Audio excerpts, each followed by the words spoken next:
एक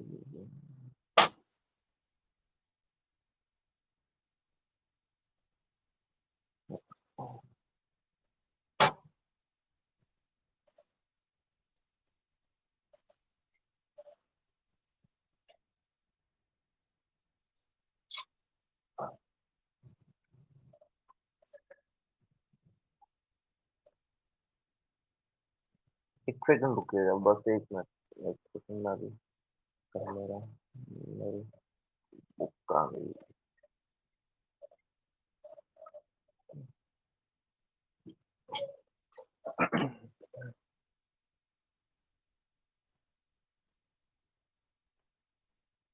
हाँ ठीक है, कल हम ये कर रहे थे ना, पार्लियामेंट पार्लियामेंट का हमने पूरा काफी अच्छे से देख ली थी चीजें।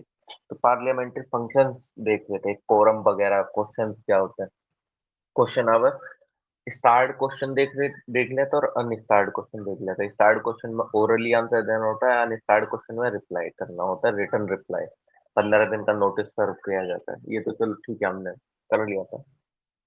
ओके, जीरो आवर क्या होता है? ठीक है, जीरो आवर अगर आप देखेंगे तो ये वो पीरियड होता है जो कि आपके क्वेश्चन आवर के बाद देखने को मिलता है। आपको लगभग आपको दोपहर के समय देखने को मिलता है पार्लियामेंट में। ठीक, इसके अंदर बेसिकली क्या होता है, जो जनरली जो मेंबर्स हैं वो अपना कुछ इश्यूज को उठाते हैं जो कि डिस्कशन पॉइंट ऑफ व्यू का होता है। ठीक, और जीरो आवर कोई भी आपका मेंशन नहीं है रूल ऑफ प्रोसीजर में। ठीक, ये आपका पार्लियामेंट्री प्रोसीजर इनोवेशन है, ये आपके रूल ऑफ प्रोसीजर में मेंशन नहीं है जीरो आवर।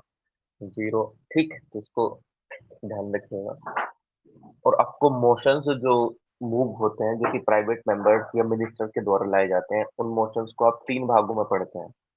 एक तो होता है आपका सब्सटेंटिव मोशन, एक होता है सब्स्टिट्यूट मोशन, एक होता है सब्सिडियरी मोशन।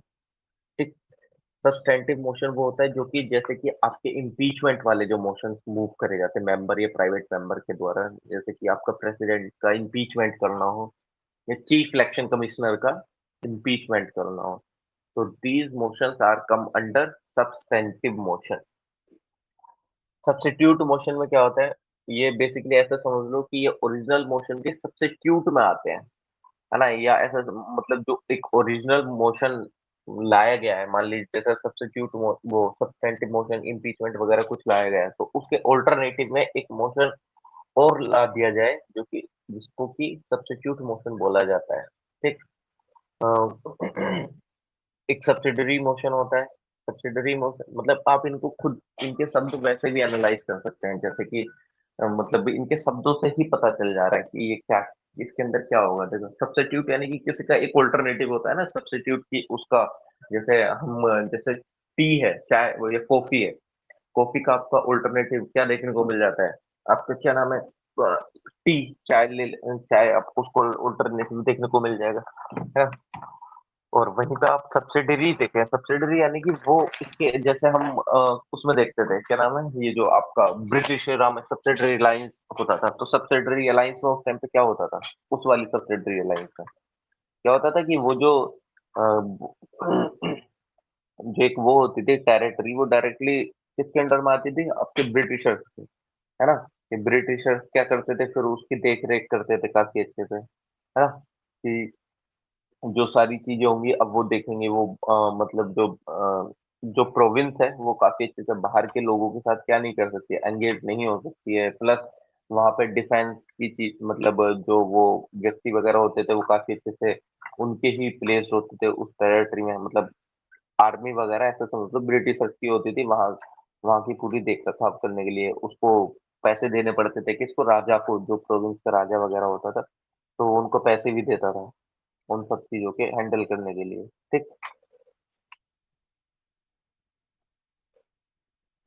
तो चलिए ठीक है, मैं क्या बता रहा था कि सब्स्टिट्यूट मोशन। ठीक, अब ये सब्स्टिट्यूट मोशन को अगर आप देखें, ये वो मोशन है जिसको मतलब अगर आप देखें तो ऐसा इसमें कोई मतलब इतना वो खास मोशन तो है नहीं, बट ये ओरिजिनल मोशन के बिना रेफरेंस के लाया जाता है, कि मतलब एज सच कि ये इसका कोई भी रेफरेंस आपको, एक जो ओरिजिनल मोशन कोई भी लाया गया है तो उसका रेफरेंस उसके साथ आपको कोई भी देखने को नहीं मिलता है कि नहीं? मतलब there is no reference between original motion. ठीक, ये विदाउट रेफरेंस ओरिजिनल मोशन कहलाया जाता है सब्सिडरी मोशन को, और ये भी आपके तीन भागों में डिवाइड होता है। एक होता है एंसिलरी मोशन, एक सुपरसीडिंग मोशन, एक अमेंडमेंट होता है। अब ये जो एंसिलरी मोशन होता है, ये एक तरीके से यूज करा जाता है ऐसा, मतलब जैसे आपकी डेली प्रोसीडिंग्स हो रही हैं, ठीक, तो उसमें कुछ आपको डेली में कुछ जरूरतें दिखने को मिल रही हैं, ठीक, तो उसमें आप एंसिलरी मोशन को मूव कर देते हैं।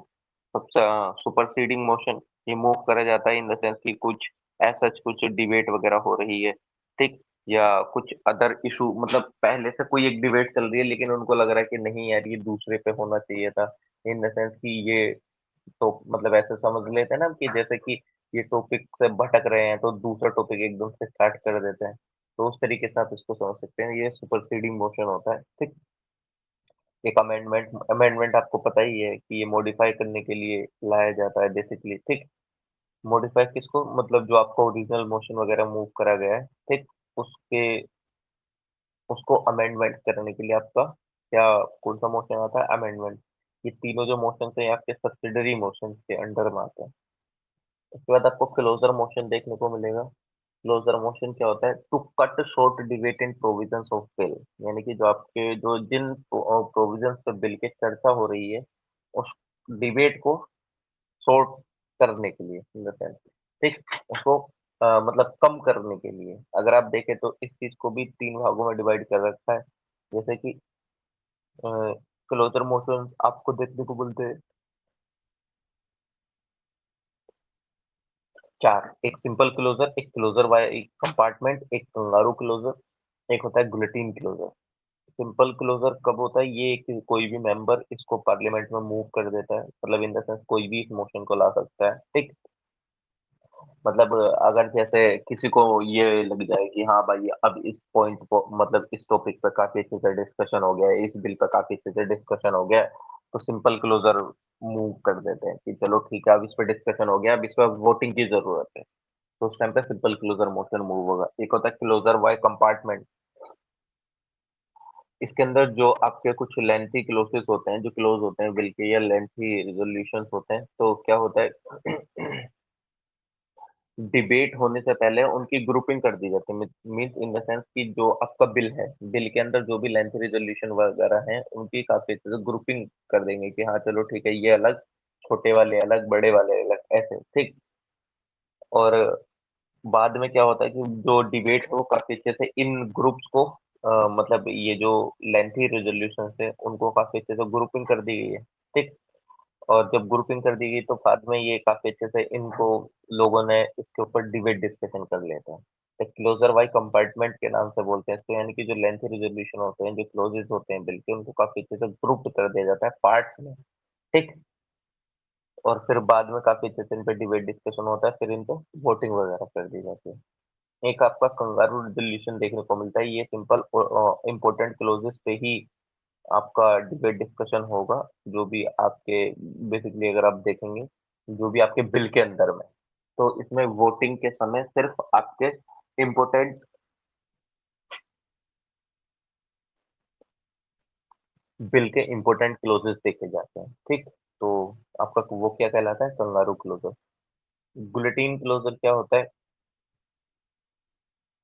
जिस टाइम पे आपका जो, मान लीजिए कि जैसे आपका बिल है, बिल के अंदर लगभग आपकी 20 चीजें डिस्कस हुई हैं, है उसके अंदर 100 चीजें, ठीक, मतलब कोई बिल है तो बिल के अंदर आपकी 100 चीजें हैं, लेकिन डिस्कस मान लीजिए आपकी 50 चीजें हुई हैं और 50 चीजें अभी बची हैं, लेकिन जब वोटिंग हुई तो वोटिंग उसको पूरे पे हो गई है, ठीक, वो डिस्कस नहीं हुआ है, लेकिन आपकी जो वोटिंग है वो पूरे बिल के प्रोविजंस पे वोटिंग हो गई है, जबकि डिस्कस आपका आधा ही पार्ट हुआ था, तो यानी कि अनडिस्कस्ड क्लोजेस पे भी बिल पे वोटिंग हो गई है, ठीक।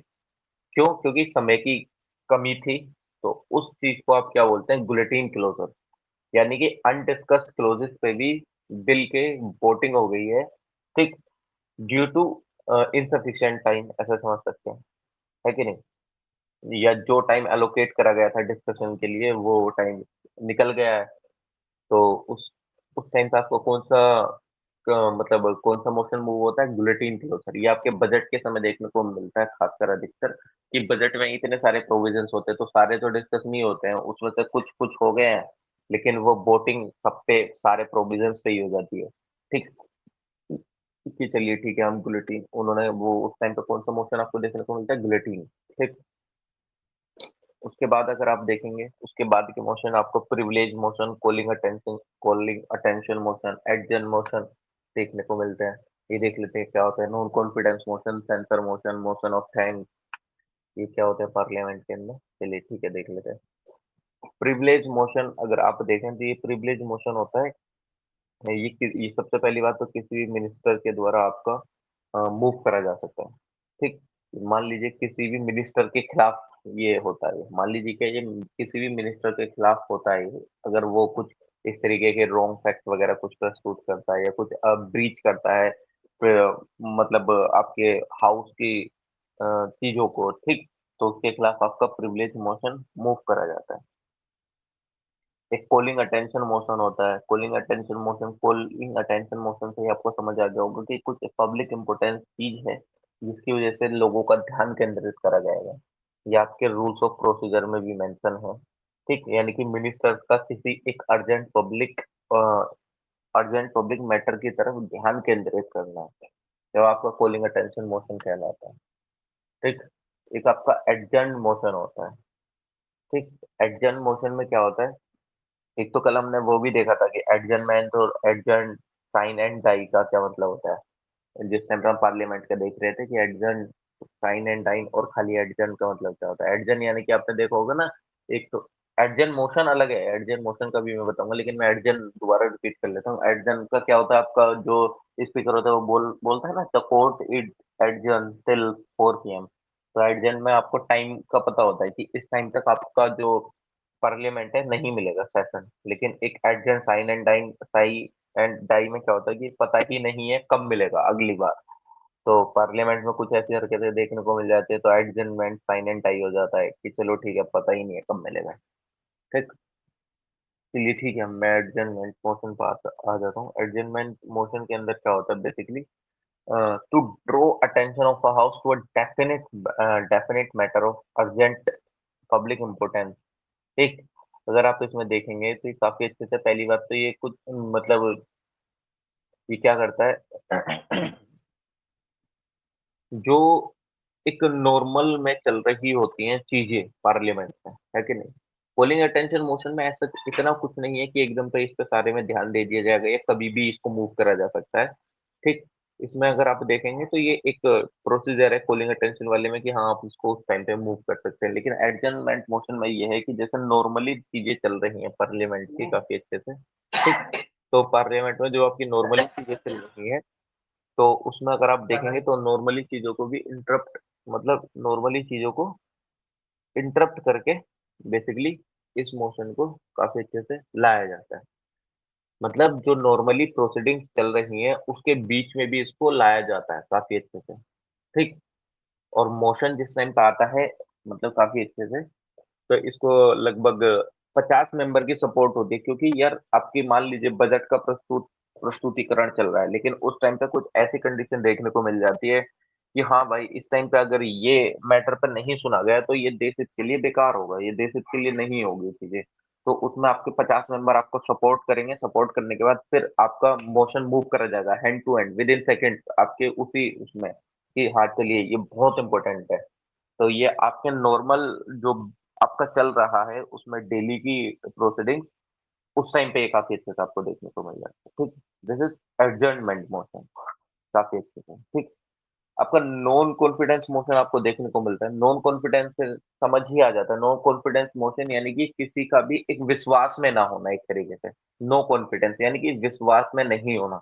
तो सेम इस तरीके का आपको देखने को मिलता है लोकसभा में, कि जो आपकी मेजोरिटी गवर्नमेंट होती है, तो मान लीजिए कि आपकी बीजेपी रूलिंग गवर्नमेंट है, बीजेपी रूलिंग गवर्नमेंट है तो उसके पास काफी अच्छे से मेजोरिटी है, नंबर ऑफ एमपी सबसे ज्यादा उसके पास है। ठीक, अगर उसके पास नहीं होते और मान लीजिए कांग्रेस के पास होते तो कांग्रेस की पार्टी होती है। अभी क्या होता है कि मान लीजिए ये जो आपका शेड्यूल 10 है, शेड्यूल 10 में क्या है, आया राम गया राम, डिफेक्शन, एंटी डिफेक्शन लो है। कि कल को बीजेपी के मेंबर्स आपके कांग्रेस में जाके मिल जाते हैं या आपके आम आदमी पार्टी में जाके मिल जाते हैं या बीएसपी में जाके मिल जाते हैं, तो उसके पास ओवरऑल मान लेते हैं हाइपोथेटिकली कि 300 मेंबर थे और इनके पास काफी अच्छे से मेजोरिटी थी। 100 मेंबर कांग्रेस के साथ जाके मिल गए, 100 इसके साथ मिल गए, किसके साथ जाके, आम आदमी पार्टी के साथ। 100 बचे हैं अब उनके पास, और 100 में तो मेजोरिटी होती नहीं है। ठीक। अब जो मेंबर्स हैं, मेंबर्स को लगे कि भाई इनके पास तो अब मेजोरिटी नहीं है, तो अब इनको कौन, अब इनके खिलाफ, इनको मतलब अपना विश्वास, मतलब इन द सेंस कि इनके खिलाफ अब नॉन कॉन्फिडेंस मोशन पास करना पड़ेगा। क्यों? क्योंकि इनको मतलब नॉन कॉन्फिडेंस मोशन में क्या होता है कि जो रूलिंग पार्टी होती है उसको अपनी वो दिखानी होती है कि मैं अभी भी मेजोरिटी में हूँ। अगर वो मेजोरिटी में नहीं होती तो उसकी सरकार गिर जाती है। ठीक, नॉन कॉन्फिडेंस मोशन के तहत आपको अपनी सरकार की दिखानी होती है क्या, मेजोरिटी, कि वी आर इन मेजोरिटी।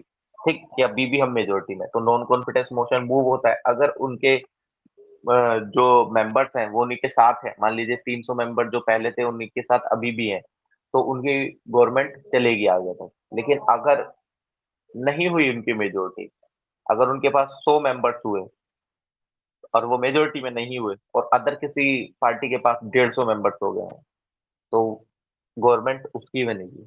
ठीक, जो सामने वाला पक्ष है जिसके 150 मेंबर्स हैं। ठीक, तो ये आपकी मतलब इन द सेंस कि जिस टाइम का नॉन कॉन्फिडेंस मोशन पास हो जाता है, पास होने का मतलब ये है कि प्रूफ हो गई हैं चीजें। तो जिस टाइम पे पास हो जाता है तो लोकसभा की जितनी भी सारी चीजें हैं, काउंसिल ऑफ मिनिस्टर वगैरह सब डिसॉल्व हो जाते हैं, है ना। काउंसिल ऑफ मिनिस्टर को भी रिजाइन करना पड़ेगा, ये सब। ठीक, फिर उसके बाद न्यू गवर्नमेंट बनेगी तो न्यू गवर्नमेंट के मिनिस्टर्स आपको देखने को मिलेंगे। ठीक। ओके, चलिए ठीक है, देख लेते हैं आगे।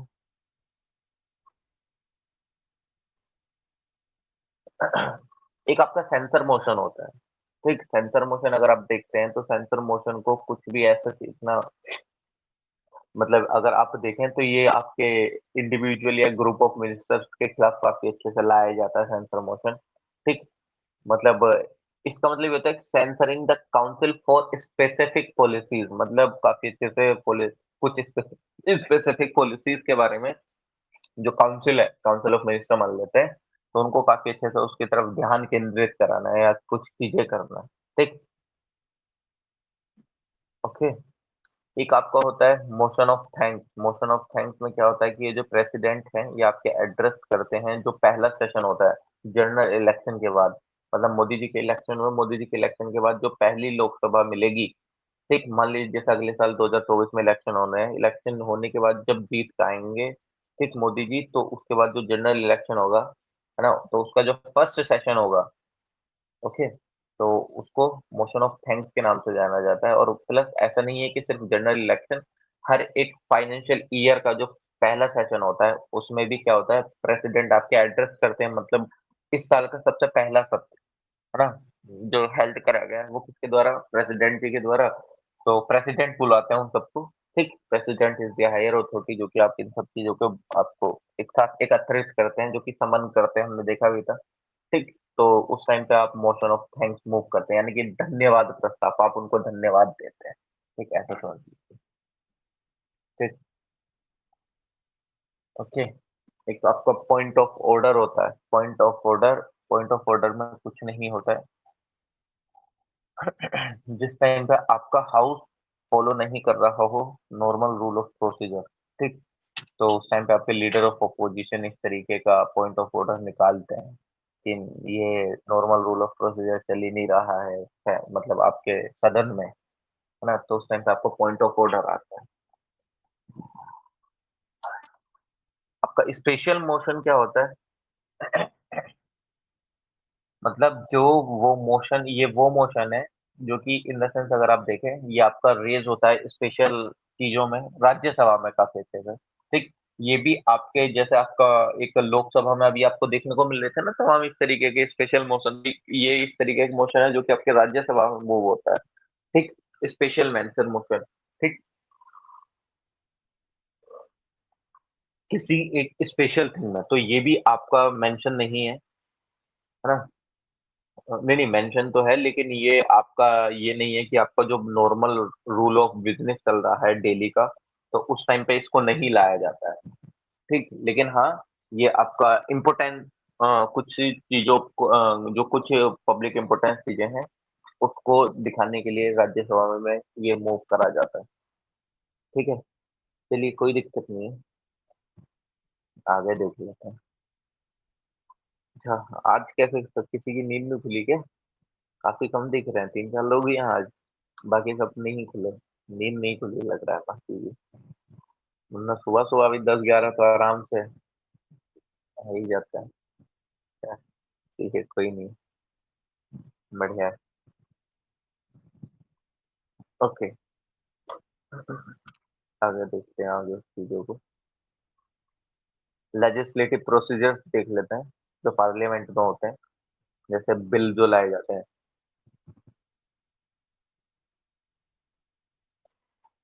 Ordinary bill, money bill, finance bill और ये कॉन्स्टिट्यूशनल अमेंडमेंट बिल का फीचर्स आपको देखने को मिलता है। ठीक, तो अगर आप बिल की बात करें, पब्लिक बिल और प्राइवेट बिल, इनमें क्या डिफरेंस है, क्या नहीं है। तो पब्लिक बिल की बात करें तो ये आपके इंट्रोड्यूस करा जाता है पार्लियामेंट में किसी भी मिनिस्टर के द्वारा, पब्लिक बिल। ठीक, दोनों को कंपैरेटिव स्टडीज लेके चलेंगे तो ज्यादा सही रहेगा। Comparative study in the sense के पहले एक के बारे में जानना, फिर दूसरे के बारे में एक साथ पैरेलली लेके चलते हैं। पब्लिक बिल और प्राइवेट बिल दोनों के एक साथ लेके चलेंगे। ठीक, पब्लिक बिल में क्या मैंने क्या बोला कि ये इंट्रोड्यूस होता है आपके पार्लियामेंट में किसी भी मिनिस्टर के द्वारा। प्राइवेट बिल क्या होता है, ये इंट्रोड्यूस होता है किसी भी मेंबर के द्वारा पार्लियामेंट के, बट मिनिस्टर के अलावा। मतलब मिनिस्टर नहीं, कोई भी मेंबर ऑफ पार्लियामेंट होता है उसके द्वारा ही मूव कर लिया जाता है। और पब्लिक बिल आपके मूव करा जाता है पार्लियामेंट में मिनिस्टर के द्वारा। This is the basic difference between them. ये फर्स्ट ऑप्शन, ये फर्स्ट डिफरेंस है। पब्लिक बिल आपके इंट्रोड्यूस करा जाता है मिनिस्टर के द्वारा, प्राइवेट बिल आपके इंट्रोड्यूस करा जाता है मिनिस्टर के अलावा किसी भी मेंबर ऑफ पार्लियामेंट के द्वारा। ठीक, तो आप इसको ध्यान रख सकते हैं। पब्लिक बिल आपकी रिफ्लेक्ट करता है पॉलिसीज गवर्नमेंट की। ये जो रूलिंग गवर्नमेंट की जो पॉलिसीज होती हैं वो आपको पब्लिक बिल के थ्रू काफी अच्छे से देखने को मिलता है। प्राइवेट विल आपकी रिफ्लेक्ट करता है अपोजिशन का स्टैंड पब्लिक मैटर्स पे, कि अपोजिशन पार्टी जो है उसका क्या स्टैंड है। ठीक, जब मैंने बोला कि ये मिनिस्टर के द्वारा नहीं करा जाता, तो मिनिस्टर कौन से होते हैं, रूलिंग गवर्नमेंट के मिनिस्टर होते हैं। और अन्य कोई भी मेंबर ऑफ पार्लियामेंट किसी भी पार्टी के हो सकते हैं, तो यानी कि प्राइवेट बिल रिफ्लेक्ट करेगा अपोजिशन पार्टी की ही चीजें। लेकिन जब हम पब्लिक बिल देख रहे हैं तो पब्लिक बिल कौन इंट्रोड्यूस कर रहा है, आपका मिनिस्टर। मिनिस्टर किसका होता है, रूलिंग पार्टी का, तो रूलिंग गवर्नमेंट की पॉलिसीज ही दिखाएगा ना वो, जब वो रूलिंग गवर्नमेंट का ही मिनिस्टर है। ठीक, ऐसा तो नहीं है कि अपोजिशन पार्टी के मिनिस्टर्स होते हैं काउंसिल में, या काउंसिल ऑफ मिनिस्टर्स जो होते हैं वो अपोजिशन पार्टी के होंगे, नहीं। तो ऑब्वियसली बात है वो रूलिंग गवर्नमेंट की ही चीजों को दिखाएगा, है क्या नहीं। चलिए आगे देख लेते हैं। पब्लिक बिल के ज्यादा चांस होते हैं पार्लियामेंट में पास होने के, बिकॉज रूलिंग गवर्नमेंट का मिनिस्टर उस चीज को इंट्रोड्यूस कर रहा है। जब रूलिंग गवर्नमेंट का मिनिस्टर इंट्रोड्यूस कर रहा है, रूलिंग गवर्नमेंट मेजोरिटी में है, तो मैक्सिमम चांसेस आपको पब्लिक बिल के पास होने को दिखेंगे as compare to private bill. अगर मान लीजिए किसी एक अपोजिशन पार्टी के मेंबर ने बिल को प्रस्तुत करा और सबसे ज्यादा मैक्सिमम मेजोरिटी आपकी रूलिंग गवर्नमेंट के, तो रूलिंग गवर्नमेंट के मिनिस्टर क्यों उस पर वोट पुट करेंगे, वोट क्यों देंगे। ठीक, तो प्राइवेट बिल के बहुत ही मिनिमम चांसेस होते हैं पास होने के। ठीक, तो आप इसको ध्यान रखिएगा।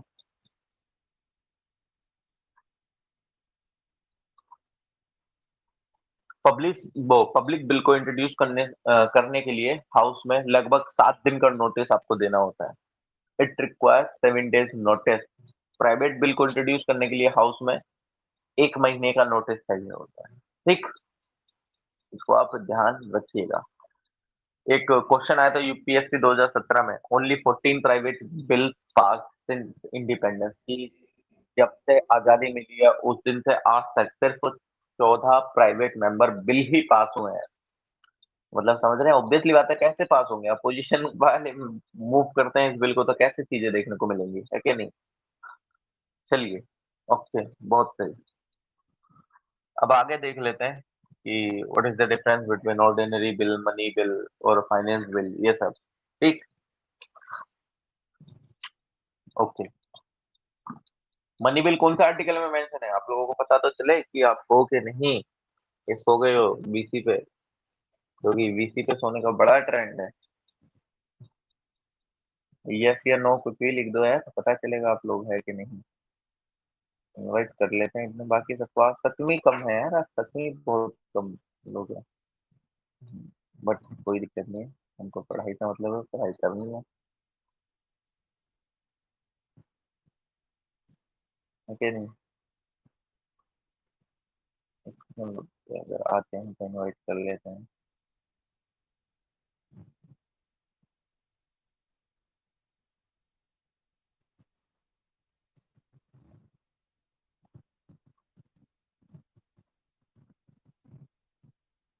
चलिए ठीक है, हम आगे चलते हैं फिर। मनी बिल की बात कर रहा था मैं, जो आपको बिल देखने को मिलता है, कौन कौन से बिल होते हैं, कौन कौन से नहीं होते हैं बेसिकली। ठीक, तो देख लेते हैं। आप अगर देखते हैं तो आपको कौन सा देखने को मिलता है? Money bill. मनी बिल कौन से आर्टिकल में देखने को मिलता है? आर्टिकल 110 कॉन्स्टिट्यूशन के। ठीक, मनी बिल आपको कौन से में? 110वां अनुच्छेद के अंदर आपको देखने को मिलता है। मनी बिल, मनी बिल का नाम ही सजेस्ट कर रहा है, यानी कि there is some matter which are related to money. ठीक, जो कि आपके पैसे से कुछ रिलेटेड, ऐसे ही लग रहा है ना, मनी यानी कि पैसा, है कि नहीं? मतलब पैसे से रिलेटेड कुछ। ओके, तो ये बेसिकली अगर आप देखेंगे, ये उन्हीं मैटर्स को काफी अच्छे से डील करता है, जो कि मैटर काफी अच्छे से होते हैं टैक्सेस से रिलेटेड, यानी कि इम्पोजिशन करना, एबोलिश करना या रेमिशन करना या ऑल्टरेशन करना टैक्स का, यानी कि किसी पे टैक्स लगाना, टैक्स हटाना, टैक्स में कुछ ऑल्टरेशन करना। ठीक, उनसे रिलेटेड चीजों के आपके मनी बिल इंट्रोड्यूस करा जाता है। या आपको आपकी यूनियन गवर्नमेंट को कहीं से बोरोइंग करना है मनी का, तो आपका मनी बिल इंट्रोड्यूस करा जाता है। ऑब्वियसली बात है यार, मनी का नाम ही सजेस्ट कर रहा है कि नहीं? पैसा, पैसे से रिलेटेड चीज। ठीक, तो अगर आप देखेंगे तो बेसिकली क्या, कि जो पैसे से रिलेटेड, तो यानी कि यूनियन गवर्नमेंट बोरोइंग कर रही है बाहर से। ठीक, तो तब आपका मनी बिल करा जाता है। ठीक, या आप अगर देखेंगे तो जो कंसोलिडेटेड फंड ऑफ इंडिया से, कॉन्टीजेंसी फंड ऑफ इंडिया से काफी अच्छे से आपके लाया जाता है ना? क्या नाम है? पैसा निकाला जाता है, तो उस टाइम पे आपके काफी अच्छे से मूव करा जाता है, क्या? मनी बिल को मूव करा जाता है। ठीक, या रेगुलेशन करनी हो, मतलब in the sense regulation, in the sense क्या? Regulation of borrowing of money और giving of any guarantee by government of India, यानी कि कोई भी गवर्नमेंट दी जाए किसी भी पैसे के लिए गवर्नमेंट ऑफ इंडिया के थ्रू। मान लीजिए जैसे आप किसी के लोन में आप गारंटर बनते हैं, तो यू आर टेकिंग गारंटी। ठीक, आप सामने वाले पर्सन की गारंटी ले रहे हैं। ठीक, तो सेम इसमें भी क्या, कि आप क्या करते हैं, गवर्नमेंट ऑफ इंडिया अगर किसी भी बोरोइंग या कुछ भी, अगर कोई उधार पैसे ले रहा है, मान लीजिए स्टेट ले रहा है, ठीक, वो उसकी गारंटी ले लेता है, तो वो उसके लिए भी आपको मनी बिल का इंट्रोड्यूस करना जरूरी है। ठीक, तो आप इसको ध्यान रखिएगा। और ये स्टेटमेंट आपके 2018 यूपीएससी में पूछे जा चुके हैं। ठीक, तो ये आपके ध्यान में है तो बेहतर है। अब सबसे पहली बात ये कि मनी बिल वो है कि नहीं, वो किसके द्वारा डिसाइड करा जाता है? Speaker is the final authority to decide whether it is money bill और नॉट। लोकसभा का स्पीकर आपका डिफाइन करता है कि ये मनी बिल है कि नहीं है, is the final authority to decide this thing. तो इस चीज को आप ध्यान रख लेना। और अगर स्पीकर ने उस बिल को बता दिया कि ये मनी बिल है, तो उसका ये डिसीजन को आप कोर्ट में क्वेश्चन नहीं कर सकते हैं। ठीक, कि आप बोलें कि हमको ये कोर्ट में जाके इस पे वो करेंगे, क्या नाम है, इन द सेंस क्या, कि केस वगैरह करेंगे ये सब, कि ये मनी बिल है कि नहीं है। नहीं, यू कैन नॉट, आप नहीं कर सकते। आप बिल के प्रोविजंस पे कर सकते हैं, बट स्पीकर के डिसीजन पे नहीं कर सकते हैं, वरना क्या होगा, there is no separation of power आपको देखने को मिलेगा कि एग्जीक्यूटिव जुडिशरी में आ रही है, जुडिशरी लेजिस्लेटिव में भी जा रही है, लेजिस्लेटिव जुडिशरी में। सेपरेशन ऑफ पावर भी बना के रखना होता है भाई, ऐसे थोड़ी कि हर एक एक एक के उसमें मतलब आपको देखने को मिलेगा, ऐसा नहीं होता। ठीक, चलिए नेक्स्ट देख लेते हैं। और सबसे पहली बात, मनी बिल आपका सिर्फ लोकसभा में इंट्रोड्यूस होता है, ना कि राज्यसभा में। Okay, money bill can only be introduce in the Lok Sabha. किसकी रिकमेंडेशन पे? प्रेसिडेंट की रिकमेंडेशन चाहिए होती है। बिना प्रेसिडेंट की रिकमेंडेशन के आप मनी बिल को इंट्रोड्यूस नहीं कर सकते हैं। और ये मनी बिल आपके मिनिस्टर के द्वारा ही मूव करा जाता है, यानी कि इन द सेंस क्या, मिनिस्टर किसका होता है? आपकी रूलिंग गवर्नमेंट का, यानी कि रूलिंग गवर्नमेंट के द्वारा ही ये मूव करा जाता है। ठीक, अब अपोजिशन पार्टी को तो पैसे वगैरह की जरूरत नहीं है, क्यों? क्योंकि वो रूलिंग में नहीं है, तो वो थोड़ी देश को चला रहे हैं, देश को चला रहा है जो रूलिंग में है, तो उसको काफी अच्छे से इन सब चीजों की आवश्यकता पड़ेगी। तो ऑब्वियसली बात है, मिनिस्टर के द्वारा ही मूव करा जाएगा, और मिनिस्टर किसका होता है? रूलिंग गवर्नमेंट का। ठीक, तो इसको आप ध्यान रखिएगा। आगे देख लेते हैं, आगे क्या देखते हैं। जो राज्यसभा है बेसिकली अगर आप देखें तो उसको मनी बिल के ऊपर रेस्ट्रिक्टेड ही पावर्स मिली हुई है, मतलब ऐसे नहीं कि उसको अंधाधुंध पावर मिली हुई है। अगर उसके पास मनी बिल जाता है पास के लिए, तो वो सबसे पहली बात उस मनी बिल को रिजेक्ट नहीं कर सकती है, मनी बिल को अमेंड नहीं कर सकती है। ठीक, उसको 14 दिन के अंदर वो बिल लोकसभा को रिटर्न ही करना होता है। इफ अगर उसने वो बिल रिटर्न नहीं करा है, तो मान लिया जाता है कि वो उसने पास कर दिया है। ठीक, चाहे वो रिकमेंडेशन के साथ पास करे, विदाउट रिकमेंडेशन पास करे। अगर उसने रिकमेंडेशन दी भी है, तो लोकसभा के ऊपर आ जाता है कि वो उसकी रिकमेंडेशन को माने या तो ना माने। ठीक, यहाँ पे उनकी डिस्क्रिशनरी पावर है, लोकसभा उनकी डिमांड को माने या ना माने उनके ऊपर ये है। यूपीएससी 2013 में ये स्टेटमेंट आ चुका है, लोकसभा मे एक्सेप्ट और reject amendment recommended by Rajya Sabha in the money bill. Exactly ये सही बात है कि लोकसभा उन रिकमेंडेशन को माने या ना माने जो राज्यसभा के द्वारा मनी बिल पे सजेस्ट करी गई है। ठीक, चलिए आगे देख लेते हैं। भाई, जगे हुए हो? आपका रिप्लाई रिप्लाई कुछ नहीं देखने को मिलता है।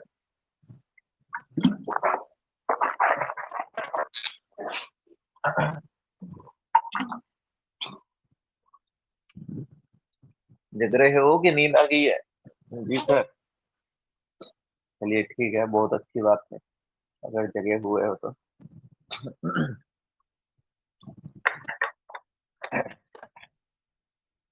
चलिए ठीक है, देख लेते हैं आगे। ओके, ऑर्डिनरी बिल देखते हैं। What is ordinary bill? एक ऑर्डिनरी बिल आपके किसी भी सदन में मूव करा जा सकता है, आपके लोकसभा में भी, आपके राज्यसभा में भी। ये किसी भी मिनिस्टर के द्वारा, किसी भी प्राइवेट मेंबर के द्वारा इंट्रोड्यूस करा जाता है। ठीक, इसमें आपकी कोई भी प्रेसिडेंट की प्रायर रिकमेंडेशन की जरूरत नहीं होती है। इस इस बिल को राज्यसभा अमेंडमेंट भी कर सकती है और इसको रिजेक्ट भी कर सकती है, ध्यान रखना। ऑर्डिनरी का मतलब ही क्या होता है यार? सामान्य इंसान, कुछ उसमें हीरे मोती नहीं चढ़े, सामान्य चीज है, सामान्य चीज को कोई भी कुछ भी करना चाहेगा, है कि नहीं? अब अंबानी जी के कोई भी कुछ, अंबानी जी को कोई थोड़ी मार सकता है, भाई पावरफुल इंसान है, तो मनी बिल इज पावरफुल, तो राज्यसभा उसमें कुछ नहीं कर सकती है।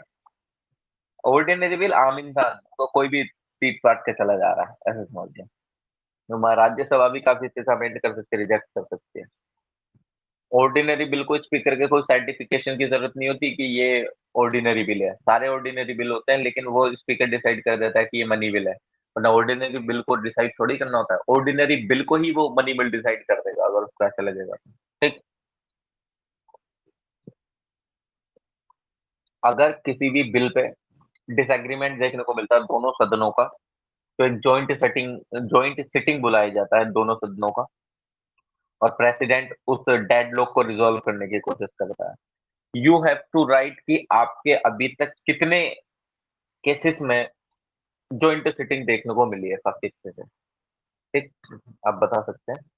ओके, हम इसमें फाइनेंस बिल पे आ जाते हैं, फाइनेंशियल बिल। ठीक, ओके, तो चलिए।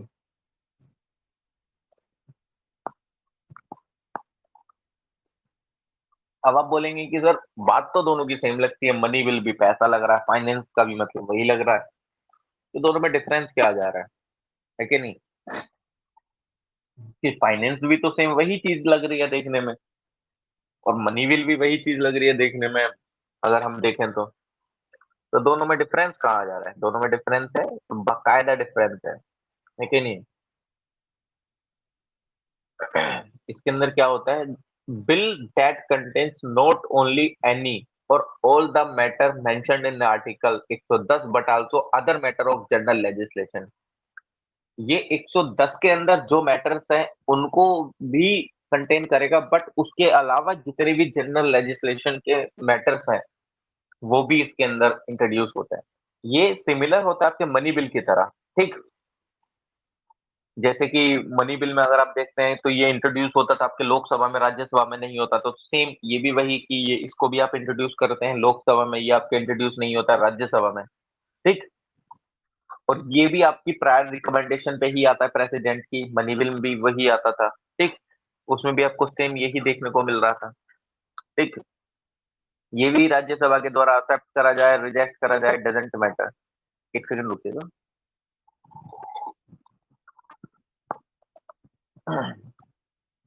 मतलब ये रिजेक्ट करा जा सकता है, अमेंड करा जा सकता है राज्यसभा के द्वारा।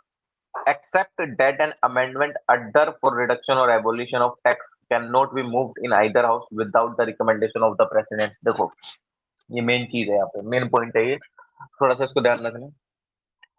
मैंने क्या बोला कि ये रिजेक्ट भी करा जा सकता है, अमेंड भी करा जा सकता है राज्यसभा के द्वारा, लेकिन एक एक्सेप्शनल केस है कि अगर आप अमेंड कर रहे हैं किस चीज को, टैक्स में एबोल्यूशन कर रहे हैं, या मान लीजिए किसी टैक्स को आप डिलीट कर रहे हैं, ये टैक्स का में रिडक्शन कर रहे हैं, ठीक? वो किसी भी हाउस में मूव नहीं करा जा सकता है प्रोविजन, उसमें आपको प्रेसिडेंट की रिकमेंडेशन चाहिए, ठीक? इफ यू आर रिडक्शन मतलब रिड्यूसिंग टैक्स और एबोलिशिंग टैक्स, ठीक? तो आपको उस समय प्रेसिडेंट के रिकमेंडेशन की जरूरत होगी। वही अगर आपको दोनों सदनों का डिसएग्रीमेंट देखने को मिलता है इस बिल के ऊपर, तो प्रेसिडेंट आपकी सम्मन कर सकता है जॉइंट सीटिंग काफी अच्छे से, ठीक? काफी अच्छे से। तो उस डेडलॉक को रिजोल्व करने के लिए, ठीक? प्रेसिडेंट के पास वही होता है, प्रेसिडेंट अपना असेंट दे सकता है, विद होल्ड करके रख सकता है, रिटर्न कर सकता है, ठीक? कंसिडरेशन के लिए। फाइनेंस बिल के भी आपको दो पार्ट देखने को मिलते हैं, है ना? फाइनेंस बिल के जैसे फाइनेंस बिल 1 और फाइनेंस बिल 2 काफी अच्छे से, ठीक?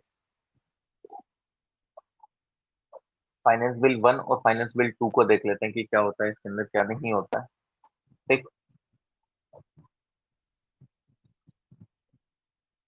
फाइनेंस बिल 1 वही था जो कि अभी हम देख ही रहे थे, ठीक? कौन सा? जो कि आपके सबसे पहली बात कौन सा आर्टिकल में मेंशन होकर मिलता है? ये फाइनेंस बिल फर्स्ट 117 के आर्टिकल 1 में, फाइनेंस बिल सेकंड 117 के आर्टिकल 3 में, ठीक? ये जो अभी कुछ प्रोविजंस देखे वो फाइनेंस बिल 1 के देखे, फाइनेंस बिल 2 का देख लेते हैं।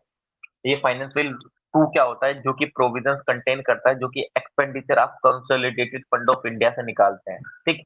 इसमें के अंदर 110 आर्टिकल के तहत जो भी मैटर्स लिखे हुए हैं मनी बिल के अंदर, वो सारे इंक्लूड नहीं होते हैं। इसके अंदर इन्वॉल्व होता है एक्सपेंडिचर जो आप अपने कंसोलिडेटेड फंड ऑफ इंडिया से निकालते हैं, ठीक? तो इसको देख लेते हैं। ये भी सेम लेजिस्लेटिव प्रोसीजर के थ्रू ही गवर्न करा जाता है, जैसे कि आपके ऑर्डिनरी बिल होता है, ठीक? ये किसी भी संसद के मतलब सदन में इंट्रोड्यूस करा जा सकता है, लेकिन इसमें आपको प्रेसिडेंट की मंजूरी की जरूरत नहीं होती है, ठीक? देयर इज नो नीड, ठीक? और प्रेसिडेंट इसमें जॉइंट सिटिंग भी समन करता है अगर कोई डेडलॉक हो जाता है उसको रिजॉल्व करने के लिए, ठीक? प्रेसिडेंट इस पर असेंट दे भी सकता है, विद होल्ड करके रख सकता है, कुछ भी करके रख सकता है, ठीक? तो यहाँ पे आपका फाइनेंशियल बिल सेकंड भी खत्म होता है, यानी कि money bill, ordinary bill, financial bill 1, financial bill second. तो फाइनेंशियल बिल सेकंड ध्यान रखना ये किससे रिलेटेड है? आपके कंसोलिडेटेड फंड ऑफ इंडिया से जो आप एक्सपेंडिचर निकालते हैं उससे रिलेटेड है, ठीक? चलिए ठीक है। मित्र गुड मॉर्निंग, कैसे हैं? अरे एसमैम भी आ गए हैं। एसमैम गुड मॉर्निंग। कहाँ थे? लेट हो गए आज आप। Good morning ma'am, good morning. बहुत लेट? नहीं नहीं, कोई दिक्कत नहीं है, इतना चलता है क्या नहीं?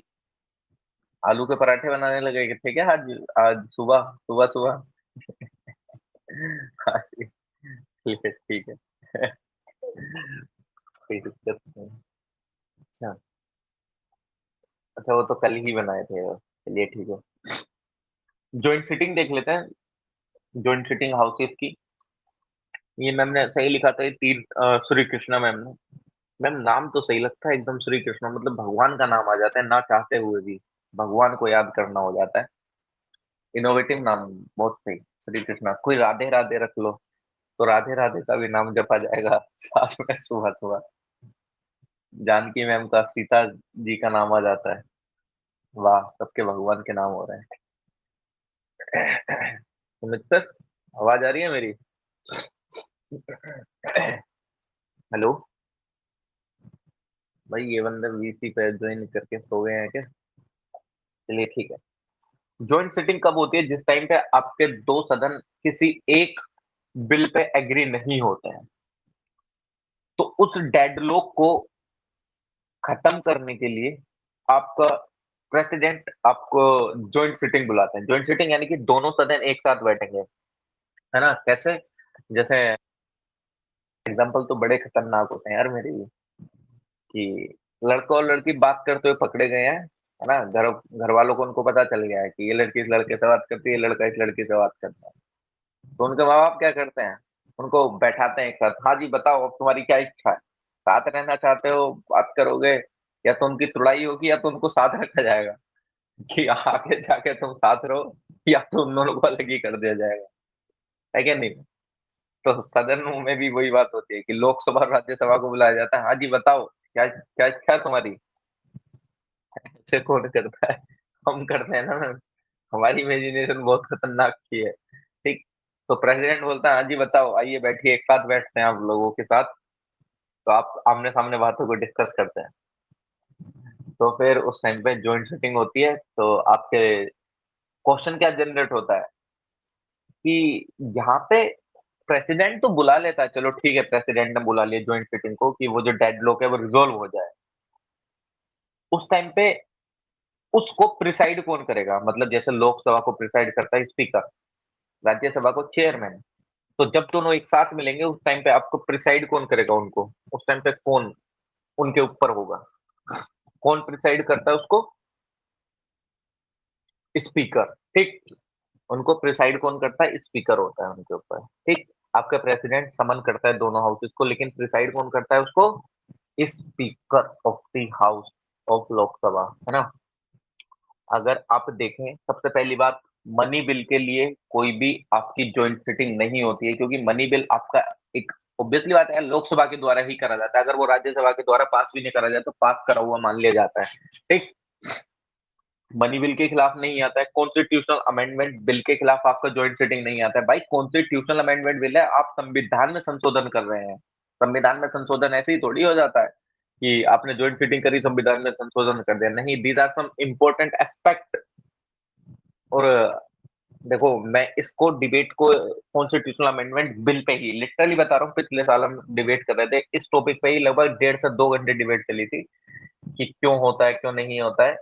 बट अभी मैं नहीं करना चाहता इस चीज को। सिंपल हम प्रीलिम्स के पर्सपेक्टिव से जान रहे हैं, वरना ये अपने आप में बहुत अच्छा टॉपिक है कि मनी बिल। और मतलब सिंपल हमको इतना पता है कि मनी बिल यार काफी अच्छे से लोकसभा के ऊपर है ना? लोकसभा लाती है इसको, कॉन्स्टिट्यूशनल अमेंडमेंट बिल हमारे लिए बहुत जरूरी है, लेकिन इसके पीछे बहुत तगड़ी चीजें हैं। कोई नहीं, एक बार ये डिस्कस भी करी थी, काफी डिबेट डिस्कशन भी चला था इससे। बट प्रीलिम्स के बाद करेंगे ये सारी चीजें, अभी नहीं। अभी जितना है उसको उसको पढ़ लेते हैं। ठीक। तो इसको प्रिसाइड कौन करता है? आपका स्पीकर। और इसके अंदर कॉन्स्टिट्यूशनल अमेंडमेंट बिल और मनी बिल नहीं होते हैं। इसमें डिस्कस होते हैं आपके ऑर्डिनरी बिल या फाइनेंस बिल। ठीक। दोनों, सिर्फ यही ordinary bill and finance bill are discussed in joint sitting. ठीक। तो इसको ध्यान रखिएगा। ओके। अभी तक आपकी ये जो जॉइंट सिटिंग है वो 3 बार आ चुकी है। एक तो आपके डोरी बिल पे आई है, बाकी दो के नाम बताना कौन कौन से पे? डोरी पे आया है ये जॉइंट सिटिंग, और बाकी किस किस पे आई है बताना इसको, जल्दी, फास्ट।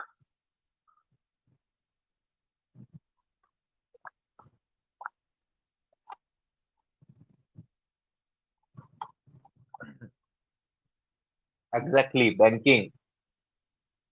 सुमित सर कैसे हो सर? आपकी आवाज ही नहीं आ रही है, क्या बात होगी? भाभी जी ने मना कर दिया क्या, बोलना नहीं है सुबह सुबह? है भाई, सच में ये क्या सो गए क्या ये? प्रिवेंशन ऑफ टेररिज्म से रिलेटेड काम है, कर एग्जैक्टली। रहे थे। सुन भी रहा हूँ कुछ काम। अच्छा। अच्छा, कुछ काम कर रहे थे, हम वही तो बोल रहे हैं, सुमित सर कैसे नहीं बोल रहे हैं, भाभी जी की बातें मानने लगे हैं कि उसके सामने बिल्कुल मत बोलना। ऐसा नहीं है। चलिए सर, ऐसा कुछ नहीं है। अच्छा सर मन में तो लड्डू फूट रहा होगा कि जल्दी से शादी हो जाए बस।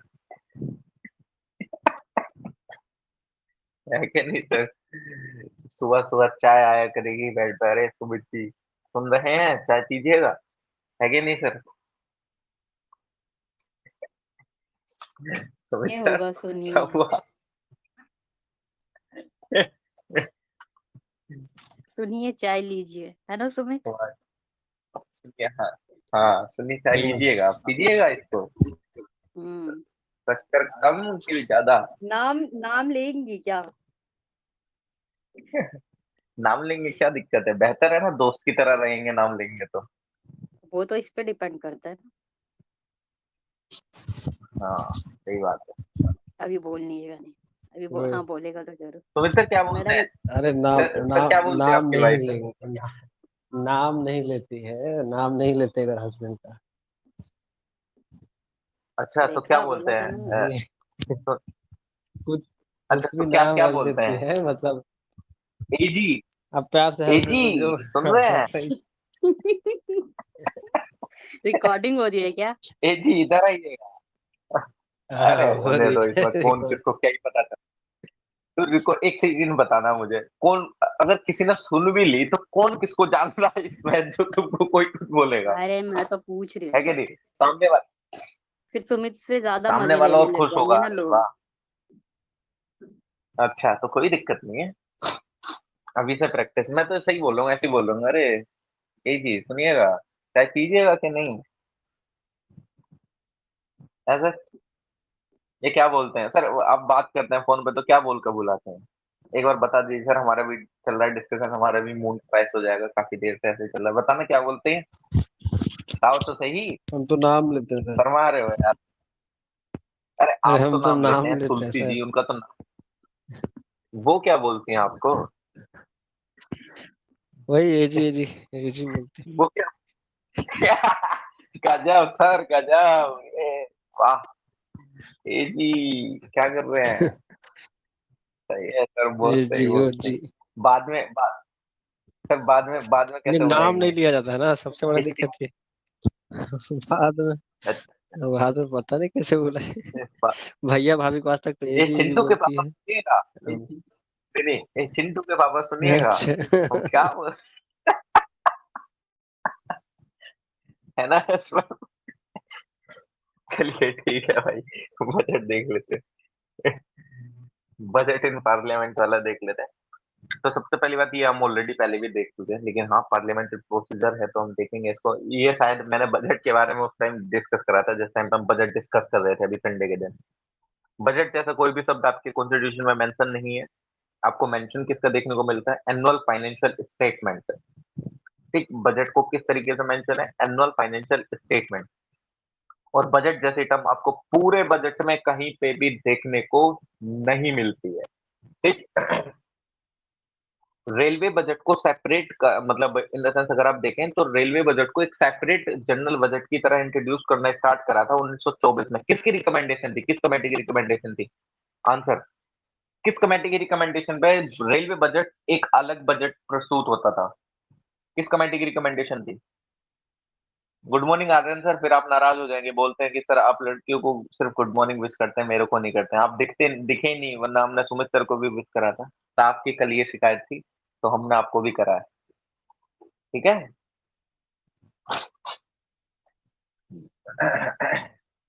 Acworth committee, exactly, Acworth committee थी जिसकी रिकमेंडेशन के ऊपर आपका railway budget as a separate budget प्रस्तुत होता था। ठीक, ये जो कमेटी थी ये 1921 में बैठी थी। ठीक, और अगर आप देखें 2017 में सेंट्रल गवर्नमेंट ने रेलवे बजट को जनरल बजट के साथ मर्ज कर दिया था। ये मर्जिंग की जो कमेटी थी ये कौन सी थी जिसने रिकमेंड करा था मर्जिंग के लिए? इस रेलवे बजट को आपको सेंट्रल बजट के साथ प्रस्तुत करना है, ये बता सकते हैं किस कमेटी की रिकमेंडेशन थी ये एक साथ प्रस्तुत करने की? किसको? जनरल बजट को और रेलवे बजट को। क्योंकि आपको पता होगा काफी अच्छे से टाइम भी कंजम्पशन होता है। ठीक, तो इस वजह से जो रेलवे बजट है उसके लिए अलग से आपको टाइम एलोकेट करना पड़ता है, उसको प्रस्तुत करना पड़ता है, उसमें डिबेट डिस्कशन होता है, सारी चीजें होती है। ठीक, ऑप्शन नहीं, विवेक डिब्रॉय कमेटी। विवेक डिब्रोय जी यार बहुत तगड़े से चीजें बताते हैं, उनके कभी आप देखना यार हिस्ट्री वगैरह की चीजें, या उन्होंने जो वो वाले लेसन करे हैं काफी अच्छे से इकोनॉमिक्स वाले, सनसेट टीवी के अगर आप देखे हो, लिटरली यार उनको नॉलेज तो बहुत तगड़ी है भाई। आपने देखे उनके सनसेट टीवी पे सीरीजेस वगैरह? देखिएगा, मैं सच बोल रहा हूँ, अगर जो 2024 का दे रहे हैं, अभी 23 वाले देखने मत बैठ जाना, लेकिन जो 2024 का दे रहे हैं वो देख लेना। मतलब यार सच में यार, लिटर बहुत बहुत तगड़ी नॉलेज है यार उनको, सनसेट टीवी की सीरीज में आते हैं, काफी अच्छे से चीजों को डिस्कस करते हैं। ओके, मुझे उनका एक शब्द बहुत सही लगता है, वो कहाँ से बिलोंग करते हैं, मेघालय से बिलोंग करते हैं ना, नॉर्थ ईस्ट वाली साइड से, तो वो इतिहास को इतिहास ऐसे बोलते हैं, इतिहास को इतिहास, मतलब कुछ उनके शब्द ऐसे हैं, बहुत सही लगते हैं भाई बोलते हुए, इतिहास। चलो ठीक है, आगे देख लेते हैं कि और क्या होता है। तो अगर आप देखें तो पार्लियामेंट के दौरान आपको मैंने क्या बताया था, जिस टाइम पे बजट प्रस्तुत होता है तो आपको तीन तरीके के मोशन देखने को मिलते हैं, ठीक। तीन तरीके के मोशन कौन से देखने को मिलते हैं? एक आपको पॉलिसी कट मोशन देखने को मिलता है, इकोनॉमिक कट मोशन देखने को मिलता है, टोकन कट मोशन देखने को मिलता है। पॉलिसी कट मोशन मूव करा जाता है आपके 1 रुपए की डिमांड से। इसका मतलब क्या होता है कि आप जो भी प्रस्तुत करेगी ये पॉलिसी गवर्नमेंट के द्वारा, रूलिंग गवर्नमेंट के द्वारा, तो जो अगर उस पॉलिसी पे डिमांड रिड्यूस कर दी जाए 1 रुपया से, तो इसका मतलब ये होता है कि वो उस पॉलिसी से डिसअप्रूव कर रहे हैं, ठीक। कि मेंबर्स इस पॉलिसी को नहीं चाहते हैं, they are disapproving this policy if अगर डिमांड रिड्यूस 1 रुपए के साथ इंट्रोड्यूस कर दी जाए। इकोनॉमिक कट मोशन में क्या होता है कि कुछ एक स्पेसिफाइड अमाउंट से डिमांड को रिड्यूस करा जाता है, ठीक। इसका मतलब ये होता है कि आपको इसमें थोड़ा सा जो पैसा एलोकेट करा है, मान लीजिए किसी मतलब सरकार ने 60,000 करोड़ रुपए एमजी नरेगा के लिए एलोकेट कर दिया है, और टोकन का इकोनॉमिक कट मोशन प्रस्तुत हुआ है, तो इसका मतलब ये है कि आपको 60,000 करोड़ में, उसको इतनी जरूरत नहीं थी जितना आपने एलोकेट कर दिया, उसको 30,000 करोड़ रुपए में भी काम चल जाएगा, ठीक। तो उसका ये मतलब होता है। और टोकन कट मोशन में क्या होता है, बेसिकली कुछ ग्रीवियंसेस होती है, कुछ रेस्पॉन्सिबिलिटी के स्पेयर होते हैं, तो उसमें डिमांड को रिड्यूस करा जाता है 100 रुपए से, क्या कि इसमें कुछ ये लूप होल्स वगैरह है, तो you have to take responsibility this thing.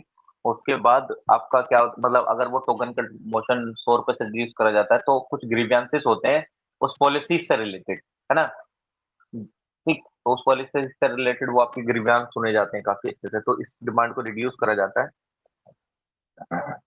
किस नंबर से? 100 नंबर, मतलब 100 नंबर की डिमांड से, एग्जैक्टली यार, ऑब्वियसली सही बात है, अगर वो पास हो गए मोशन, तो यानी कि मतलब वो सहमति के साथ तो चीजें बनाई गई हैं, अब सहमति के साथ इन द सेंस कि जो सामने मतलब आपकी अपोजिशन स्ट्रांग है, अगर ये सारी चीजें पास हो जाती है तो क्या मतलब होता है कि आपका अपोजिशन स्ट्रांग है काफी अच्छे से, ठीक।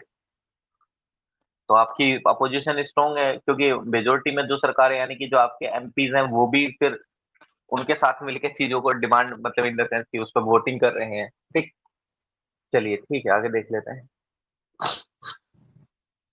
आगे क्या देखने को मिलता है आपको इस मोशन के बाद? अगर आप देखते हैं तो आपको तीन तरीके का अकाउंट देखने को मिलते हैं। तीन तरीके के अकाउंट कौन से देखने को मिलते हैं आपको? Consolidated fund of India, public account of India, contingency fund of India. इन तीनों का आर्टिकल कौन से? प्लीज मेंशन करिएगा, कौन कौन से आर्टिकल्स हैं, कौन कौन से आर्टिकल्स हैं इनसे रिलेटेड, बताइएगा।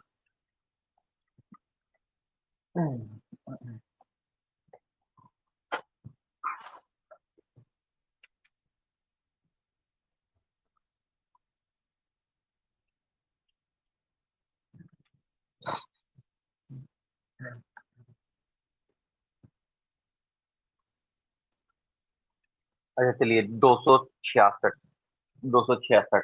ओके ठीक है, चलिए ठीक है। अच्छा, मैं पब्लिक अकाउंट ऑफ इंडिया इन सबको करने से पहले एक दो टर्म बता देता हूँ, मेरे ध्यान नहीं रहा बता रहा, मैं बता देता हूँ। एक दो टर्म जैसे कि supplementary grant, additional grant, excess grant, vote of credit, exceptional grant, token grant, fund. Fund पे फिर आ जाते हैं। सप्लीमेंट्री ग्रांट वो ग्रांट होती है, ये ग्रांट किस टाइम होती है? जब कुछ अमाउंट रेज करी जाती है पार्लियामेंट में, एक अप्रोप्रिएशन एक्ट के थ्रू, या कुछ मतलब इन द सेंस अगर आप देखें, मतलब कोई भी एक मान लीजिए किसी एक पॉलिसी को 1 लाख करोड़ रुपए एलोकेट करे गए हैं, लेकिन वो इनसफिशिएंट पड़ जाते हैं, तो उस टाइम पे सप्लीमेंट्री ग्रांट का आपका मोशन मूव करा जाता है, ठीक। इसको आप ध्यान रखिएगा। जिस टाइम पे पार्लियामेंट में अगर आपके उस फाइनेंशियल ईयर में कुछ इनसफिशिएंट मनी हो जाती है, तो आपको सप्लीमेंट्री ग्रांट की ज़रूरत होती है, तो सप्लीमेंट्री ग्रांट को मूव करा जाता है, ठीक? और अगर आप देखें आगे एडिशनल ग्रांट में क्या होता है कि कुछ मान लीजिए कि कुछ पॉलिसी मतलब इन द सेंस कि आप समझें कि कुछ न्यू सर्विसेज क्रिएट करने के लिए उस फाइनेंशियल ईयर में आपको पैसे की ज़रूरत है, ठीक? एडिशनल पैसे की ज़रूरत है, ठीक? मतलब कुछ सर्विसेज न्यू क्रिएट करने के लिए, ठीक? तो उस टाइम पे आपकी एडिशनल ग्रांट का मूव करा जाता है, किसमें? पार्लियामेंट में, ठीक? और आपका एक क्या होता है? Vote of credit. Vote of credit क्या होता है ये? एक तरीके से ये एक ब्लैंक चेक की तरह होता है जो कि एग्जीक्यूटिव को दिया जाता है लोकसभा के द्वारा। अब ये ब्लैंक चेक कैसा होता है? किसी को पता है? What is this?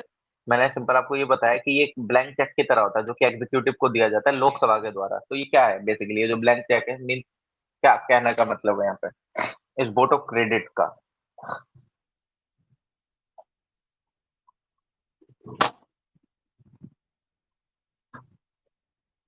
क्या क्या मतलब है इसका? वोट ऑफ क्रेडिट का अगर मैं समझूँ तो क्या तात्पर्य है इसका?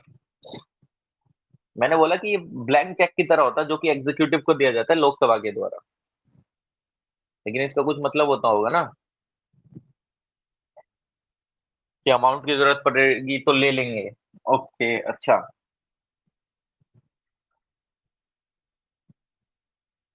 ओके, देखिए क्या होता है बेसिकली कि मतलब ऐसा होता है ना जैसे आप घर वालों से पैसे के लिए बोलते हैं, जैसे मान लीजिए इसका भी एग्जांपल दे देते हैं।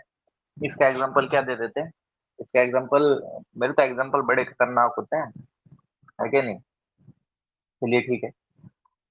जैसे आप अपनी गर्लफ्रेंड को शॉपिंग कराने लेके गए मॉल में, लेकिन आपको पता ही नहीं है भाई कितना खर्चा हो जाएगा। You don't know. भाई उसको कुछ नहीं पता कि उसको क्या क्या पसंद आ जाए। आपको वो बता गई कि चलो ठीक है हम ये लेंगे बस। वहां पे जाके उसको तमाम दुनिया भर की चीजें पसंद आ गई, लेकिन आप बजट बना के जा रहे हैं अपना, मान लीजिए 10,000 का, लेकिन उसको चीजें वहां जाके पसंद आ रही है 50,000 की। तब क्या होगा? है कि नहीं? लेकिन तब आपके पास क्या है? एक आपके पिताजी ने आपको क्रेडिट कार्ड दे रखा है, बेटा इसको रखना अपने पास, जब भी जरूरत हो तो निकाल लेना इससे, ठीक? द क्रेडिट कार्ड, वो जो क्रेडिट कार्ड आपके पास है, जो आपका वोट ऑफ क्रेडिट टाइप से है, क्या कि अगर आपकी आपको ये नहीं पता है कि मतलब इस स्कीम में मतलब कितना रिसोर्स एलोकेट होगा या कितना इसमें खर्च हो सकता है इस साल में, तो उस बजट में ये सारी चीजें काफ़ी अच्छे से नहीं होती हैं, है ना? कि पता नहीं यार इसमें कितना एक्सपेक्टेड खर्चा हो सकता है, कितना नहीं हो सकता है, तो एग्जीक्यूटिव को एक ब्लैंक चेक दिया जाता है कि भाई एक काम करिए, आपको जितनी ज़रूरत पड़े उसके अनुसार आप चीज़ें बता दीजिएगा। अब ऐसा नहीं है कि उसने अपनी जेब भरने के लिए पैसे निकाल लिए हैं, ऐसा भी कुछ नहीं है। उन सबका ऑडिटिंग वगैरह होता है, ठीक? बाकायदा सारी चीज़ें चलती हैं, है कि नहीं? तो यानी कि जिस टाइम पे आपको अनएक्सपेक्टेड चीज़ें होती है कि रिसोर्स एलोकेशन का पता नहीं होता है कि इतना एलोकेट करना होगा, इतना नहीं, तो उस टाइम पे आपका वोट ऑफ क्रेडिट आपका मूव करा जाता है, ठीक? तो इसको आप ध्यान रख सकते हैं। ओके, बाकी सब चीज़ें कॉमन ही थी जो कि हमने देखी। एसआरएफ, जीएफ का ही एग्ज़ाम्पल क्यों? ये समझा नहीं यार, क्या बोलना चाह रही हो? एसआरएफ क्या है? ये सिर्फ़ लिखा होगा, सिर्फ़ जीएफ का ही एग्ज़ाम्पल क्यों? अरे भाई! अरे सर, आम खाओ ना, गुठलियाँ क्यों गिन रहे हो? एट लास्ट समझ में आना चाहिए, क्यों पीछे की चीज़ों को बोल रहे हो? है कि नहीं? आम खाइए आप गुठलियों का क्या करेंगे? सर की है नहीं इसलिए। ओ भाई! सही है। बहुत सही, बहुत सही। 1 सेकंड रुकिएगा।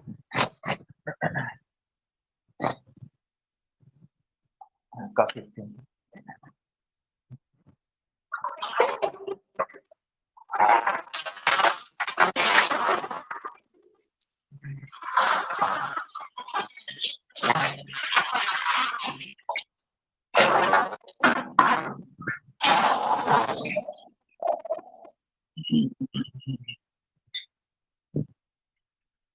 अच्छा, एग ओजी वाले, शादी वाले आदमी हैं ये। अच्छा ठीक है, चलिए आगे देख लेते हैं। मैं कंसोलिडेटेड फंड ऑफ इंडिया वगैरह देख रहा था, बता रहा था, है ना? तो कंसोलिडेटेड फंड ऑफ इंडिया किस आर्टिकल में आपके मेंशन है? It is mention in article 266। Public account of India mention in article 266। Contingency fund of India article mention in article 267। Consolidated fund of India में क्या होता है? ये वो फंड है जिसके अंदर आपके सारे रिसिप्ट एंड क्रेडिट होता है, पेमेंट मतलब इन द सेंस अगर आप देखें, it is a fund to which all receipt are credited and all payment are debited. मतलब कुछ नहीं है, इसमें पैसे आ रहे हैं, इससे पैसे जा रहे हैं, लेकिन कौन से पैसे आ रहे हैं, कौन से पैसे जा रहे हैं, वो तो पता होना चाहिए कि नहीं। ठीक, लेकिन एक चीज बताइए यार, इस चीज को अभी करना है कि कल करना है? ये जो फंड है 8:36 हो गया, मेरा टाइम देखा नहीं था और मैं ये स्टार्ट करने लगा था, तो प्लीज बता सकते हैं आप कि आज करना है कि कल करना है? कल करना है, हाँ अभी करना है। आर्यन जी 8 बजे तो आप आए हो, ये जो 7:30 बजे से एग्जैक्ट आए हैं उनका क्या? उनको तो काफी एग्जॉस्टिव लग रही होंगी चीजें। है क्या नहीं? अभी टाइम है, क्या टाइम है? 8:37 हो गए हैं। नहीं टाइम, मुझे ऐसा कोई इशू नहीं है, मुझे कोई इशू नहीं है, मैं करने को आराम से कर भी सकता हूँ, मुझे कोई भी इशू नहीं है। तो कर दो सर, हाँ चलो टाइम यूटिलाइज हो जाएगा आप लोगों का भी।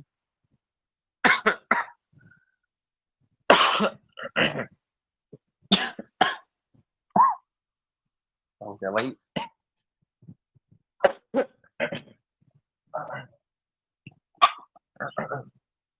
चलिए ठीक है सर, ये बताएं। इकोनॉमी वाला स्टार्ट मैं बस करवाइए ये, ना सर।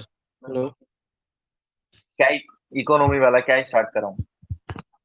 वही फ्री के लिए कुछ करंट वारंट। है सर। हाँ आप तो अपनी शादी में व्यस्त थे, यहाँ इकोनॉमिक्स हमने करके अब हो फिनिश भी गया, कर दिया है। अब हो गया सर, वो व्यस्त व्यस्त सब खत्म। हाँ। अब उधर टाइम नहीं है। अच्छा सॉरी अच्छा सर, अच्छा। 9 से क्लास है चलिए। सर। अच्छा 9 से। अच्छा अच्छा, 9 से क्लास है, चलिए कोई नहीं सर, देखते हैं इकोनॉमिक्स का भी। कोई नहीं, इसको लास्ट कर लेते हैं। कंसोलिडेटेड फंड ऑफ इंडिया के अंदर क्या होता है, जो मैं बस सिर्फ फंड कराऊंगा, ये 2-4 मिनट में खत्म हो जाएगा। ठीक, इसके अंदर आपको क्या होता है बेसिकली, आपको क्या क्या आता है इसमें? ऑल रिवेन्यू रिसीव्ड, मतलब सारा रिवेन्यू जो भी रिसीव्ड करा गया गवर्नमेंट ऑफ इंडिया के द्वारा, वो आपके कंसोलिडेटेड फंड ऑफ इंडिया के अंदर आता है। Mean all revenue received by government of India comes under consolidated fund of India. All loans raised by government of India by way of treasury bills, loan और base and means advances, यानी कि government के द्वारा treasury bill को issue करने के बाद, treasury bill कितने दिन के लिए इशू होता है बताना, अभी इकोनॉमिक्स खत्म करिए। ट्रेजरी बिल कितने कितने दिन के लिए इशू होता है? टाइप करिएगा जरा, कितने कितने दिन के। अभी अब खत्म करो, टाइम थोड़ी लगा इकोनॉमिक्स को, अभी खत्म करा है। कितने कितने दिन के लिए होता है? जल्दी आप टाइप करिए, मैं इतना देख लेता हूँ। मल्टीपल ऑफ 3, हाँ तो मल्टीपल ऑफ 3 क्या, 3 दिन, 9 दिन, 27 दिन, ऐसे 3 9 27, 3 9 27 तो नहीं होता होगा ना? टाइम बताइए, क्या क्या टाइम है, वो कितने दिन का होता है? तो जो भी पैसा गवर्नमेंट ऑफ इंडिया के द्वारा ट्रेजरी बिल को इशू करने के बाद कमाया गया है, या गवर्नमेंट के द्वारा लोन की फॉर्म में लिया गया है, या वो पैसा जो कि आरबीआई के द्वारा वेज एंड मींस एडवांसेस के थ्रू लिया गया है। वेज एंड मींस एडवांसेस के थ्रू क्या, जो सरप्लस अमाउंट होता है आरबीआई के पास, वो जो अमाउंट आता है गवर्नमेंट के पास, this amount also comes under consolidated fund of India. ध्यान रखना है इसको। ठीक, 30 90 182 364 एग्जैक्टली। ध्यान रखिएगा इसको। तो आपका जो भी पैसा रिसीव करा गया है, और सी पैसा, वो सी क्या होता है, 3 भागों में डिवाइड करके पढ़ते हैं। All money received by government in repayment of loan from the consolidated fund of India, यानी कि वो सारा पेमेंट जो कि आपकी गवर्नमेंट के द्वारा क्या करा गया है, all money received by government in repayment of loan from the consolidated fund of India, मतलब इन द सेंस कि जो भी आपने रिसीव्ड करा है लोन के फॉर्म में, जो भी इन द सेंस इंटरेस्ट वगैरह है ना, तो वो भी आपके किस में आता है, आपके कंसोलिडेटेड फंड ऑफ इंडिया में आता है। ठीक, इसको देख लेते हैं। और इसको कंसोलिडेटेड फंड ऑफ इंडिया से पैसे निकालने के लिए आपको वही पार्लियामेंट्री प्रोसीजर फॉलो करना होता है। Without any parliamentary law you can not taken out और draw money from the consolidated fund of India. ठीक, आगे देख लेते हैं पब्लिक अकाउंट ऑफ इंडिया। ये वो मनी होती है, ऑल अदर पब्लिक मनी, यानी कि वो सारी पब्लिक की मनी जो कि आपके कंसोलिडेटेड फंड ऑफ इंडिया के अलावा रिसीव करी जाती है। ठीक, जैसे कि आपका provident fund deposit, judicial deposit, saving bank deposit, departmental deposit, remittances जो आपके बाहर से जो आपके हमारे जो पीपल हैं जो कि इन कंट्रीज में काम कर रहे हैं, अरेबियन कंट्रीज में, तो वो जो रेमिटेंसेस जो वो भेजते हैं हमारे कंट्री में अपने मतलब घर वालों को, तो वो जो रेमिटेंसेस है वो आपके किस में आते हैं, आपके पब्लिक अकाउंट ऑफ इंडिया में काउंट होते हैं। ठीक, तो आप इसको ध्यान रखिएगा। ये अकाउंट ओपन करा जाता है एग्जीक्यूटिव एक्शन के तहत। ठीक, इस इसके थ्रू आप without any parliamentary appropriation law आप यहाँ से पैसे निकाल भी सकते हैं। ठीक, इसको आप ध्यान रखिएगा। लास्ट आपका बचता है contingency fund of India. Contingency fund of India आपके आर्टिकल 267 में देखने को मिलता है। ये आपका जो पार्लियामेंट ने इनेक्ट करा था कॉन्टीजेंसी फंड ऑफ इंडिया 1950 के एक्ट के तहत। ठीक, 1950 के एक्ट के तहत आपको देखने को ये काफी अच्छे से मिलता है क्या, कॉन्टीजेंसी फंड ऑफ इंडिया। ठीक, अब आपकी कुछ इस तरीके की कंडीशन हो जाती है, मतलब इन द सेंस कि कुछ अनफोर्सिन कंडीशंस आपको देखने को मिल जाती है, तो एक्सपेंडिचर उस पे जो होता है वो सारा पैसा आपका यहाँ से निकाला जाता है। ठीक, पार्लियामेंट के द्वारा ऑथोराइज करा जाता है, तो वो जो कुछ इस तरीके की अनएक्सपेक्टेड कंडीशन या कुछ अनएक्सपेक्टेड सिनेरियोज आपको देखने को मिल जाते हैं। ठीक, तो आपके वो पार्लियामेंट्री प्रोसीजर के थ्रू आपके कॉन्टीजेंसी फंड ऑफ इंडिया से आपके पैसा निकाल लिया जाता है। ठीक, ओके, तो इसको आप ध्यान रखिएगा। ये भी एग्जीक्यूटिव एक्शन के थ्रू ही रेगुलेट करा जाता है, ऑपरेट करा जाता है, इसको ध्यान रखिएगा। मतलब public account of India, contingency fund of India both are regulated by क्या, executive action. Consolidated fund of India आपके पार्लियामेंट्री के थ्रू ही रेगुलेट होता है काफी अच्छे से। ठीक, तो भाई ये भी फंड खत्म हो गया है। और मैं आपको बताऊं तो ये जो पार्लियामेंट चैप्टर है ना, 22वां चैप्टर, ये आपका निपट ही गया है। इसमें कुछ है ही नहीं था, लास्ट बजट था, क्योंकि मैंने बजट आपको बता भी दिया है। इसी वजह से मैंने लास्ट को टॉपिक कर भी दिया था कि ये लास्ट टॉपिक है, इसको कर लेते हैं। दो छुटके छुटके से टॉपिक है, राज्यसभा और प्रिविलेजेस और सॉवरेनिटी ऑफ पार्लियामेंट। ये चैप्टर 22 भी खत्म है। बाकी आपका क्या बचा है, supreme court, parliamentary forum, judicial activism, ये सब ज्यादा कुछ नहीं है इसमें। इस हफ्ते में मैं सारे पीडी 365 और ये खत्म कर दूंगा, और फिर सेशन को रिड्यूस कर देंगे। 2 सेशन खत्म हो जाएंगे, एक सुबह का चलेगा, एक रात में 11 बजे। सिंपल। दिन के सेशन बंद हो जाएंगे थोड़ा सा। ठीक, क्योंकि रिवीजन तो सब चीजों का हो ही गया है, फिर आपको खुद ही पढ़ना है ना, तो रिवीजन हो ही जाएगा। आर्ट एंड कल्चर इन सब का भी काफी अच्छे से हो ही गया है ना। अब आप खुद से उन चीजों को एक बार देख लेंगे तो चीजें अच्छे में हो जाएंगी। गले में विक्स की गोली लो और खिसखिस दूर करो। अरे सर, विक्स की गोली लेने के लिए पैसे ही नहीं है।